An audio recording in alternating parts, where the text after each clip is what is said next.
tempat-tempat yang kotor. Maka pastikan nih semuanya dalam keadaan apa? Bersih, ya. Dalam keadaan bersih. Itu.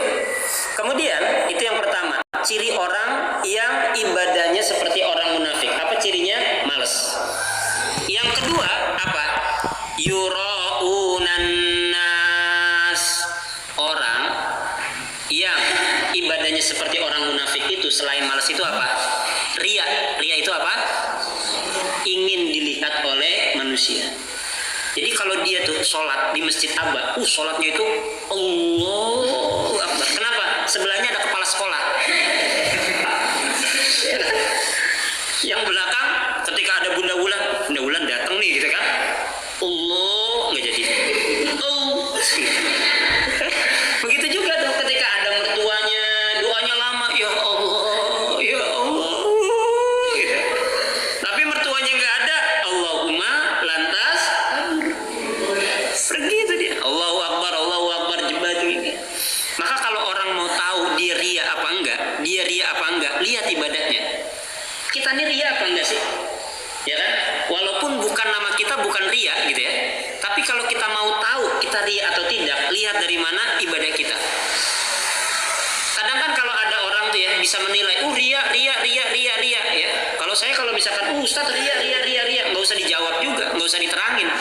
Sekalinya nerangin apa? Ria itu ada di timur pendopo, titik, udah selesai. Karena kenapa? Karena dia nggak ngerti gitu loh, nggak ngerti. Kecuali kalau dia duduk di majelis kayak gitu kan.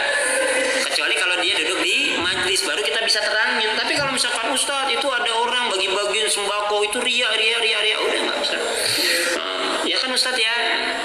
Ya, emang kamu tahu nggak ria? Ya nggak tahu juga, ria itu ada di timur pendopo, titik gitu kan dia nggak tahu juga. Mungkin dia juga nggak tahu juga ria itu apa gitu kan. Nah seperti itu, ya ria. Jadi ria itu apa? Ingin dilihat manusia. Coba kita sholat malam-malam, ya sholat apa? Sholat malam. Gimana sholat malam kita? Atau jangan-jangan kita juga malas sholat malam? Ini juga menjadi masalah nih. Ada orang yang malas sholat malam, ada orang yang rajin sholat malam. Kenapa sih dia itu rajin sholat malam? Kenapa? Kenapa sih ada orang yang malas sholat malam? Sebabnya apa? Karena emang gak diniatin. Laras napa buatan? Kenapa dia malas sholat malam? Karena emang gak diniatin. Kalau dia diniatin sholat malam, bangun dia. Coba. Entar malam ada bola jam 2. Kira-kira bakal bangun apa enggak? Bangun. Kenapa? Udah diniatin. Bahkan udah beli kopi, beli kacang kan gitu ya. Seandainya ntar malam nih, saya bismillah nih. Resolusi 2024, mulai hari ini bismillah, sholat tahajud bareng sama istri. Masya Allah. Romantis apa enggak? Romantis. Ya kan? Romantis itu bukan membawa pasangannya itu kemana? Ke kafe. Bukan membawa pasangannya makan berdua, nonton berdua. Bukan. Tapi ketika seorang suami bisa membawa pasangannya itu kemana? Ke rumah Allah Subhanahu wa ta'ala, menghadap Allah Subhanahu wa ta'ala. Itu baru romantis. Ini bulan Rajab nih, bulan Rajab. Niatin dari sekarang nih bulan Rajab. Kurang lebih 50 harian lagi kita ngadepin bulan Ramadan. Yang mana bulan Ramadan itu akhirnya ada yang namanya 10 hari terakhir. Ini nih. Ini yang membuat saya galau tingkat dewa. Membuat saya itu apa ya, agak kesal itu ya. Datang ke Banjarnegara itu gara-gara apa? Di 10 hari terakhir di bulan Ramadan itu selalu saya pantau, selalu saya lihat di perempatan lampu merah di alun-alun itu jam 2 pasti saya ngelihat tuh pasangan suami istri berangkat ke masjid berdua-duaan. Enggak udaranya terang, enggak udaranya gelap, enggak udaranya hujan. Gerimis berangkat. Hujan deras sepayung berdua. Allah karim. Sampai-sampai nangis saya tuh. Kenapa? Karena awal-awal saya datang ke Banjarnegara, saya nggak bisa tuh bareng sama istri berangkat ke masjid, nggak bisa. Yang ada apa? Melo. Padahal cita-cita dari dulu ketika udah nikah saya mau berangkat tuh. Karena dulu sebelum nikah saya itu kan namanya juga hidup di perantauan. ya irit-irit lah, ya kan, buka puasa di luar, kemudian sahur juga di luar. Luarnya apa? Luar rumah, tapi di dalam masjid. Artinya apa? Jadi apa? Jadi marbot masjid. Jadi kalau udah kayak gitu udah di masjid aja. Lumayan kalau misalkan 30 hari kan buat beli tiket buat pulang. Karena dulu tinggalnya di mana? Di Kalimantan. Ya. Tapi yang paling membuat itu iri yang sangat besar itu ketika ada mobil, ya, kemudian keluar laki-laki yang masih muda, kemudian dia bukakan pintu sebelah kiri, ternyata ada istrinya yang masih muda gendong anak. Di belakang ada anaknya usia 6 tahunan. Keluar tuh masih ngantuk-ngantuk lucu-lucu gitu. Kemudian di belakang dibuka tuh bagasi belakangnya, ada stroller. Dibawa anak itu yang tadi yang kecil itu ditaruh di stroller. Dia masuk. Kemudian bertiga tuh dia sholat berjamaah, sholat malam. Setelah udah selesai dia doa bareng tuh, ngeriung ngumpul doa bareng. Saya di luar itu nangis, itu kan, ya Allah kapan jodoh saya datang kayak begitu gitu. Ya kan? Yakin enak banget kayak begitu. Kemudian sambil nunggu waktu sahur, apa yang dia lakukan? Dia baca Quran. Pas orang-orang sahur, dia nggak sahur bareng. Apa yang dilakukan? Dia ambil lagi di mobilnya makanan yang udah dia siapin buat orang-orang yang akan sahur, sekalian buah-buahannya. Allah karim. Muda, ganteng, cantik, soleh, soleha, kaya raya lagi. Coba, mau ngiri dari mana coba? Masuk ke Banjarnegara nggak bisa berkata-kata lagi. Yang ada di perempatan itu saya diam aja sambil berdoa, ya Allah, mudah-mudahan diberi panjang umur. Kenapa? Karena awal-awal di Banjarnegara saya nggak bisa melakukannya, kurang lebih sekitar 4 tahunan. Kenapa? Karena masih masa produktif, masa-masa produksi terus. Jadi istri produksi gitu kan. Kan habis sudah selesai dia masa nifas, besoknya produksi lagi, masa nifas lagi. Jadi kurang lebih 4 tahunan saya nggak bisa ngelakuin apa-apa. Yang ada apa? Nangis. Tapi ketika anak udah 2 tahun yang terkecil itu, saya bilang, udah bismillah, kita langsung tuh bikin tuh, ya, ini musola ini, masjid ini. Dari 3 hari itu, habis itu nanti evaluasi, kira-kira yang paling enak yang mana? Oh, di sini aja Bi, enak, ada AC-nya, dingin, terus karpet empuk. Oke, jadi destinasi istiqomah. Udah, bawa anak-anak masih kecil, masih tidur, udah gantiin pakaiannya, masukin mobil semuanya, ya kan? Sampai di sana udah siapin buat mereka tidur. Kalau emang bangun dia bisa sholat. Tapi kalau tidur terus tuh yang kecil udah biarin aja. Yang penting kita bisa sama-sama di masjid. Maka niatin tuh dari sekarang. Semoga Allah kasih apa? Sehat dan sempat. Bersama siapa? Bersama orang yang kita cintai menghadap Allah Subhanahu wa taala. Bismillah. Ya, bismillah. Qul inna sholati wa nusuki wa mahyaya wa mamati lillahi rabbil alamin. Itulah orang-orang Palestina. Dia mengatakan sholatku, ibadahku, hidupku, matiku, kenapa? Karena Allah Subhanahu wa taala. Enggak karena siapa-siapa. Itu. Ya. Jadi bukan karena yuraunan nas, enggak mau dilihat oleh manusia. Dia lakuin. Orang mau ngasih mau enggak, dia terhambat makanan yang datang, bismillah, dia tetap ngelakuin ibadah, dia tetap membaca Quran, dia tetap ngapalin Quran, masya Allah, ya. Apalagi meninggal dalam keadaan mereka sudah hafal Al-Quran. Itu selalu mengingat Allah. Itu yang kedua. Yang pertama tadi apa? Yaitu kusala. Yang kedua adalah riya, orang-orang munafik. Yang ketiga, ciri orang munafik dalam beribadah itu apa? La yadhkurunallah illa qalila. Tidak ingat kepada Allah, tidak zikir kepada Allah kecuali sedikit. Jadi saat sholat dia jarang mengucapkan Allah, Allah, Allah. Jadi sholat itu bukan hanya sekedar Allahu Akbar, tapi bacaan dalam sholat. Allahu Akbar, baca doa apa? Iftitah. Allahu Akbar kabiro walhamdulillah katsiro, atau Allahumma ba'id baini. Baca doa itu. Kemudian ketika dia sujud, bangun dari sujud, baca doa. Ya, baca doa. Ada doa yang paling indah saat sholat. Kapan itu? Di antara dua sujud. Duduk di antara dua sujud. Duduk di antara dua sujud. Jadi sebelum sujud yang kedua, setelah sujud yang pertama dia duduk. Itu doanya istimewa sekali. Ada yang tahu doanya? Rabbighfirli warhamni wajburni warzuqni warfa'ni warzuqni wahdini wa'afini wa'fuani. Coba nanti cari artinya. Cari artinya, nikmati, rasakan. Rabbighfirli, ya Allah, ampuni dosaku. Kira-kira kita punya dosa apa enggak? Punya. Dosa kita kepada siapa sih? Dosa kita itu ya kepada 5. Yang pertama kepada Allah, kepada orang tua, kepada suami, kepada istri, kepada anak, baru kepada sesama. Itu dosa kita. Dan semua orang punya dosa nih kepada 5-5-nya. Laras napa boten?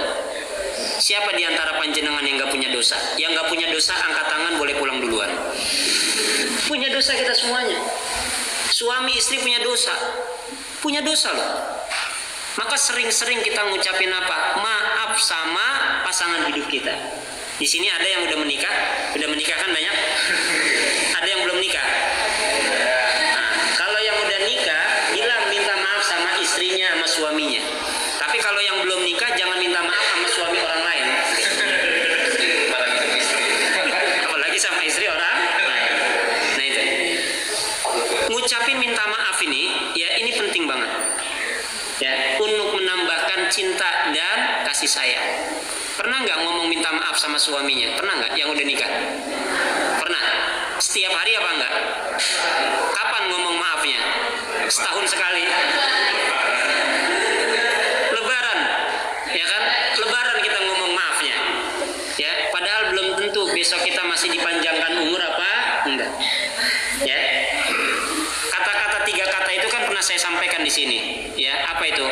Sorry, love you, I'm sorry, thank you, and I love you. Ya, 3 kata ini kalau diucapkan itu akan menimbulkan rasa cinta. Bunda, thank you, makasih ya sudah nemeni saya selama ini. Bunda, maaf ya kalau saya banyak salah. Pernah nggak kita ngomong kayak gitu? Nggak pernah, gengsi pak. Ya, tapi kalau itu terucap, beda nggak? Beda. Masih ingat nggak waktu hari raya Idul Fitri? Ketika kita kumpul bareng keluarga, kemudian istri ngomong maaf sama suaminya, pernah nggak? Suami minta maaf sama istrinya. Hari itu beda apa enggak? Beda hari itu. Hari itu beda. Hari itu akan beda dengan hari-hari yang lain. Seandainya hari itu adalah hari ini, esok dan lusa, masya Allah, akan sungguh luar biasa. Ya, maka sering-seringlah ucapkan itu sebelum yang kita akan ucapkan itu meninggal dunia. Ya, istri kita udah nggak ada lagi, kita mau ngucapin gimana? Gitu kan? Kita mau ngucapin maaf sama siapa? Istrinya udah meninggal. Kita mau ngucapin makasih sama siapa? Istri kita sudah meninggal, suami kita udah meninggal. Begitu juga kepada anak-anak, beri apresiasi yang tinggi. Ya, oleh karena itu, yang terakhir adalah wala yadhkurunallaha illa qalila. Sering-seringlah ucapkan nama Allah, subhanallah walhamdulillah wala ilaha illallah wallahu akbar. Untuk menambah keimanan kita ketika kita ibadah, jangan sampai malas, jangan sampai ria, dan yang terakhir, jangan sedikit mengucapkan nama Allah dalam setiap ibadah kita. Ya, ibadah itu apa? Ketika kita kerja nih, ketika kita ngajar, sering-sering kita mengucap nama Allah. Kita ajarkan subhanallah, latah kita astaghfirullah, latah kita inna lillah. Jangan sampai pas guru copot gitu ya. Ya, jadi kata-katanya itu adalah kata-kata yang baik-baik, mengingat kepada Allah Subhanahu wa taala. Ini adalah iman. Dan iman yang harus diperhatikan itu kepada siapa? Dulu Rasulullah SAW itu didatangi malaikat. Ya, ketika lagi duduk, tiba-tiba ada orang tuh datang pakai baju putih, bersih, klimis, rambutnya warna hitam. Terus dia langsung duduk tuh di dekat Rasul. SKSD, so kenal so dekat. Habis itu megang apa? Megang pahanya Rasulullah SAW. Kemudian dia bertanya. Yang pertama apa? Bertanya tentang Islam. Ya Muhammad, gitu kan? Dia nggak ngomong lagi ya Rasul, tapi apa? Ya Muhammad. Apa itu Islam? Dijelaskan tuh sama Muhammad. Islam itu adalah ya membaca kalimat syahadat, sholat, puasa, zakat, haji bila mampu. Udah dikasih tahu kayak gitu, malaikat itu ngomong apa? Sodakta, bener kamu. Coba, ngeselin apa enggak? Ujuk-ujuk datang, so kenal so dekat, udah nanya, dia yang benerin lagi. Sampai akhirnya juga nanya apa? Tentang iman. Dan yang terakhir bertanya tentang apa? Islam. Tentang ihsan. Jadi bertanya tentang apa? Iman, Islam, dan ihsan. Kalau Islam itu tentang ibadah, tapi kalau iman itu tentang kepercayaan. Dan siapakah yang harus kita percayai? Ada 6 yang harus kita percayai. Siapa itu? Yaitu adalah Allah, Rasul, kemudian iman kepada siapa lagi? Kitab Allah, malaikat, kemudian kodok dan kodar, dan hari akhir. Ya, maka orang yang beriman itu harus benar-benar percaya kepada Allah. Gimana caranya kita beriman kepada Allah? Gimana caranya? Dengan sholat.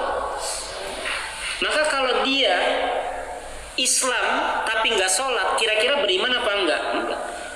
Dia cuma ucapannya aja beriman tapi tidak melakukan.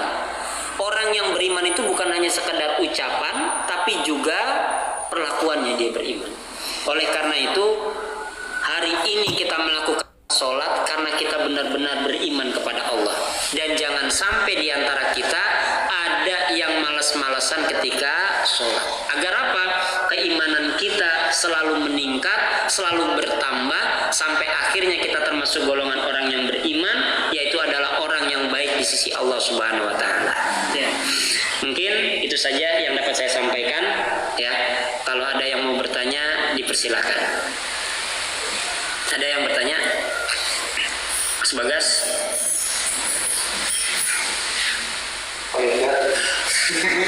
Apa? Oh yoga? Ini apa asarnya jam berapa ini asarnya?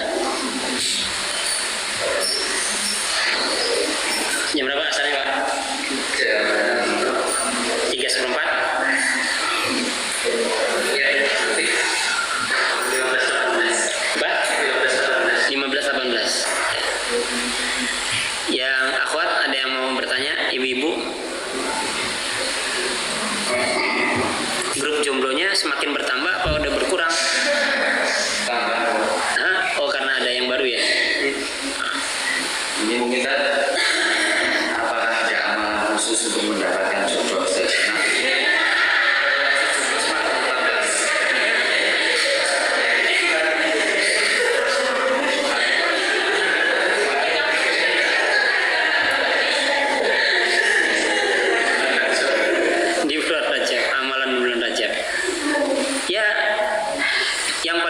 Semua keinginan itu harus diniatkan, ya, diniatkan. Jadi nikah itu emang diniatkan.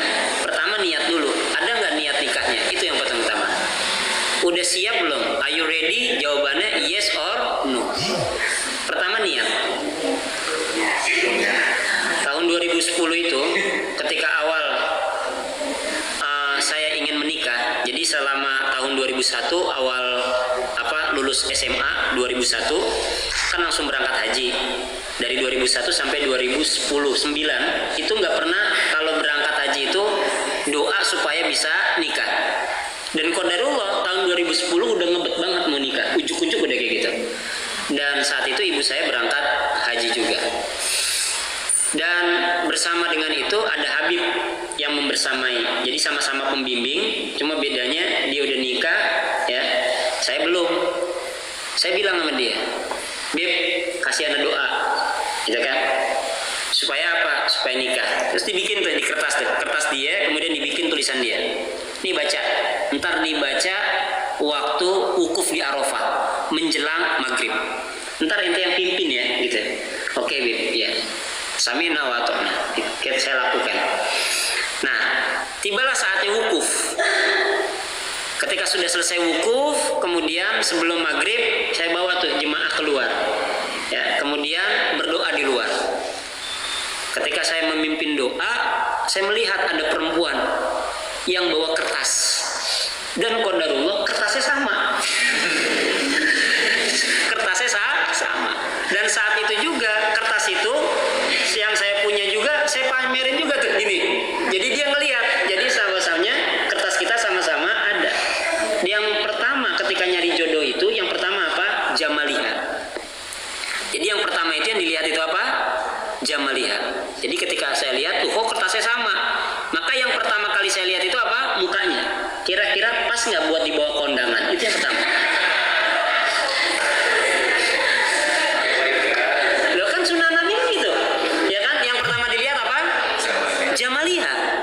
Tapi kan cantiknya orang itu kan relatif, ya kan? Yang sangat mengejutkan ada orang tuh, ya dari Nigeria. Dia pernah itu waktu apa hajian itu, dia manggil. Ente mau tahu nggak? Istri Ana. Istri Ana ini kembang desa. Wah, kalau kembang desa kan cantiknya luar biasa kan, gitu. Tapi ketika dia sodorin ke saya, ya luar biasa. Ya kayak gitu, apa?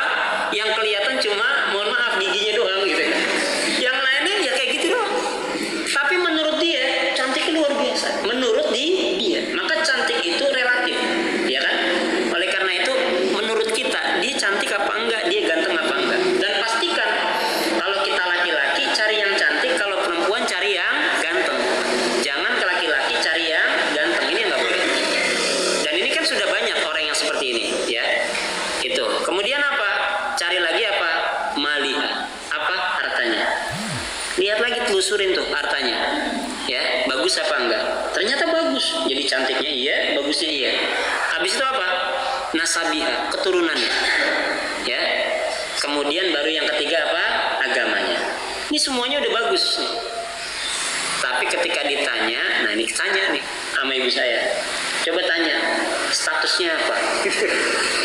Nah, ketika ditanya statusnya itu ya apa namanya? Second lah gitu ya. Nah, nggak taunya nggak apa-apa lah. Cerainya cerai hidup apa cerai mati? Cerai hidup. Wah.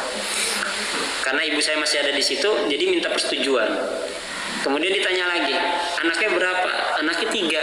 Yang paling gede berapa? Udah SMP. Wah, mundur nih, mundur. Kalau bahasa sekarang, mundur wir.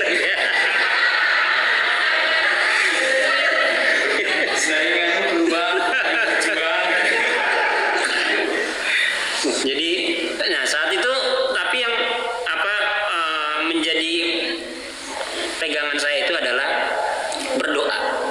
Jadi yang dipegang sama Habib saat itu, Habib juga agak kesal juga.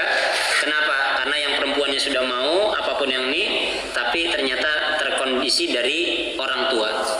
Jadi jangan sampai kita berani melangkah tanpa izin dan ridho orang tua. Menurut kita baik, menurut kita semua ada kategorinya. Tapi orang tua mengatakan tidak, jangan lakukan. Ya, orang tua bilang enggak, jangan lakukan. Kenapa?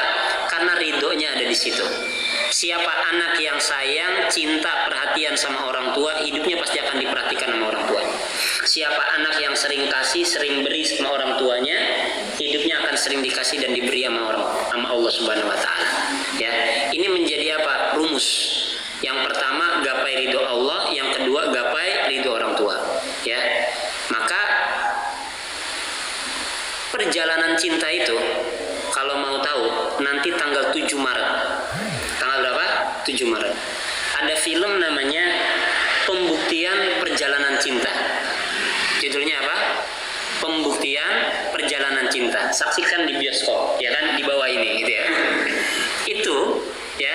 Itu kisah cintanya sangat sungguh luar biasa ketika dia ingin mendapatkan seorang jodoh. Padahal perempuan ini dia adalah hafiz Quran, tapi jodohnya itu bukan. Nah, pertanyaannya, apakah dia akan menikah atau tidak? dan bagaimana caranya Allah mempersatukannya, dan bagaimana caranya Allah memberikan rezeki kepadanya. Dan setelah menikah rezekinya melimpah. Karena apa? Saksikan di bioskop terdekat. Nah, ya, ini saya juga belum nonton. Saya juga belum nonton. Tapi apa namanya itu sinopsis, trailernya itu kayak gitu, ya. Karena trailernya ini dari pola pertolongan Allah. Pola pertolongan Allah itu, ya, adalah cara mendapatkan sesuatu dari jalur langit. Ya, mendapatkan harta, mendapatkan jodoh, mendapatkan kerjaan dengan izin dan ridho Allah Subhanahu wa taala. Ini bagus juga, ya, ditonton. Kalau juga bisa itu ditonton sama siapa yang udah nikah, bawa pasangannya. Ya, jangan bawa pasangan orang lain. Ya, ini bagus juga. Kenapa? Karena untuk meningkatkan apa? Keimanan kita. Ini penting. Maka dalam rumah tangga itu yang paling utama itu apa? Iman, percaya. Kenapa? Karena tidak semestinya orang yang berumah tangga itu dia itu akan hidupnya mulus. Awalnya doang, ya. Awalnya doang manggil yang, udah 7 tahun peyang, gitu ya. Awalnya, Mas, aku jatuh, Mas, tato, tatit nggak tatit, Mas, tatit, tayang, gitu ya. Itu awalnya doang, gitu kan. Pas sudah 7 tahun, Mas, aku tato, matamu taruh di mana, gitu. Ini kenyataan loh, ya kan? Ini kenyataan, ya. Tapi semuanya itu akan menjadi hilang dengan apa? Doa di dalam surat Al-Furqan ayat 74. Apa itu? Rabbana hablana min azwajina wa dzurriyyatina qurrata a'yun waj'alna lil muttaqina imama. Yang kita harapkan itu adalah punya suami yang imut-imut, yang enak dipandang mata. Pertanyaannya, suami jenengan imut-imut atau amit-amit? Ya kan? Anak-anak kecil kan imut-imut ya, enak dipandang mata ya. Kenapa? Karena asikin. Ada nggak suami yang ngasikin? Ada nggak istri yang ngasikin? Ada. Jenengan punya istri, bangun jam 2, jenengan masih merem-melek, kemudian lihat istri sholat tahajud. Enak apa enggak? Enak. Ya. Pada maghrib, suami pulang dari masjid, bikin kopi. Oke, gitu kan? Suaminya duduk, dia ambil Quran, Bismillahirrahmanirrahim. Kira-kira ngajuknya enak apa enggak? Enak, penuh cinta dan doa. Ya Allah, Rabbana hablana min azwajina, gitu kan? Kemudian kasih sama suaminya, Mas nih kopinya, gitu kan? Biasanya kalau ngasih kopi, Mas nih kopinya, sambil main handphone, gitu ya. Boro-boro ngelihat, dia cuma ngelihat HP-nya doang. Tapi kalau suami yang soleh, Mas nih kopinya, kemudian dia ngelihat istrinya, makasih ya yang love you. Beda apa enggak? Simple. Ya kan? Tapi orang yang belum pernah kayak begini, ketika diginiin, love you, langsung, Mas izin dulu ya, sakit perut. Ya. Tapi ini bagi orang-orang yang sudah menikah. Yang belum hanya bisa menggambarkan saja. Tapi jangan lupa ya, nonton ya di bioskop terdekat tanggal berapa? 7 Maret ya. Judulnya apa? Pembuktian perjalanan cinta ya. Pembuktian perjalanan cinta dari PPA ya.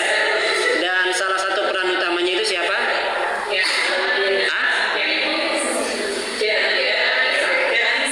Salah satunya itu adalah suaminya Ria Rizwich ya. Maka kan nggak ada di peredaran, nah dia lagi bikin film itu ya. Dan mudah-mudahan sehat, kita nonton bareng ya. Untuk apa? Semoga keluarga kita jadi keluarga yang sakinah, mawaddah warahmah, tambah cinta, dan mudah-mudahan yang belum dapat jodoh 2024 nikah ya. Kalau bisa nikahnya dipercepat. Tanggal berapa? Tanggal 22 Februari. Bupati Mantu. Saya siap jadi saksinya.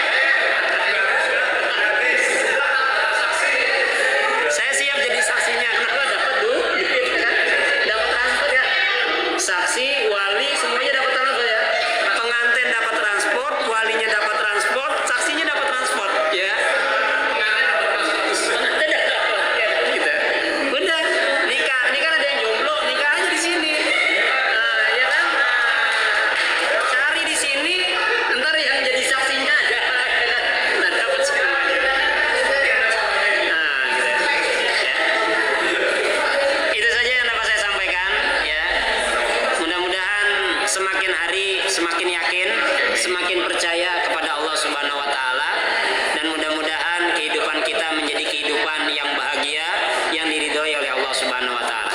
Kita akhiri pengajian ini dengan membaca hamdalah dan doa kafaratul majlis. Alhamdulillah. Subhanakallahumma wa bihamdika asyhadu an la ilaha illa anta astaghfiruka